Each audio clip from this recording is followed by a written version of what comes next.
La province du Logone oriental, surtout les départements de Mondelam et de la Niapende, ont été le théâtre des massacres des paisibles citoyens par des bandits armés.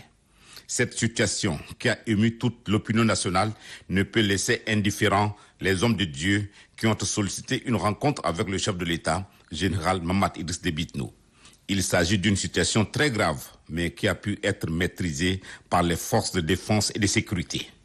Le président de la République, qui joue toujours la carte de la transparence et de la vérité dans la gestion des affaires publiques, s'est entouré pour la circonstance du ministre en charge de l'administration du territoire, celui de la sécurité publique, ainsi que de quelques-uns de ses proches collaborateurs.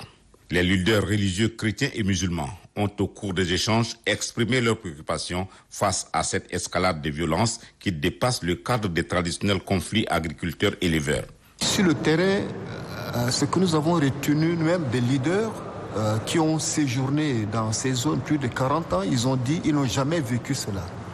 Cela veut dire que ça dépasse le cadre de conflit classique entre agriculteurs et éleveurs. Parce que quand on parle de conflit entre agriculteurs et éleveurs, ça veut dire qu'il y a un champ qui est dévasté et il y a conflit. Mais en ce moment, il n'y a pas de champs qui sont dévastés. Mais les attaques ont commencé à 5 heures du matin. Ça veut dire que c'est planifié. Partenaires du gouvernement dans la sensibilisation à la cohabitation pacifique, à la culture de la paix et au vivre ensemble dans les différentes communautés, les leaders religieux sont venus à la rencontre du chef de l'État pour être situés sur les événements des Mondelam et de la Niapende et les moyens à mettre en œuvre pour éviter de telles situations à l'avenir. Nous ne parlons pas à partir de ce que nous apprenons dans les réseaux sociaux, mais nous parlons de ce que nous avons vu et constaté sur le terrain, parce que l'un ou l'autre avons eu des informations du terrain, soit en y envoyant des émissaires, soit en étant personnellement présents sur le terrain.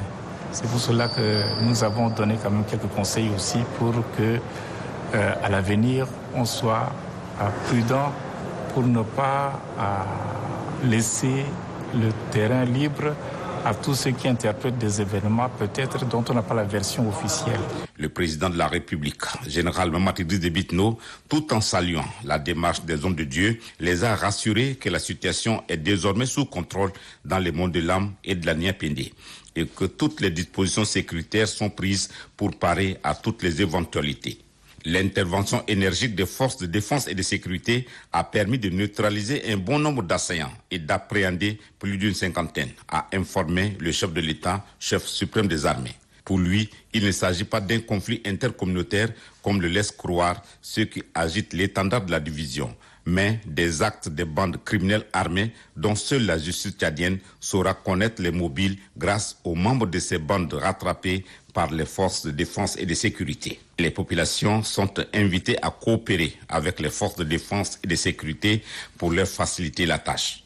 Les leaders religieux doivent, pour leur part, continuer à prêcher la bonne parole, à être toujours au-dessus de la mêlée, devait conseiller le président de transition, général Mamat Idriss Déby Itno, qui voit en cette façon d'agir des leaders religieux tchadiens un exemple de dialogue interconfessionnel et de cohabitation pacifique à pérenniser.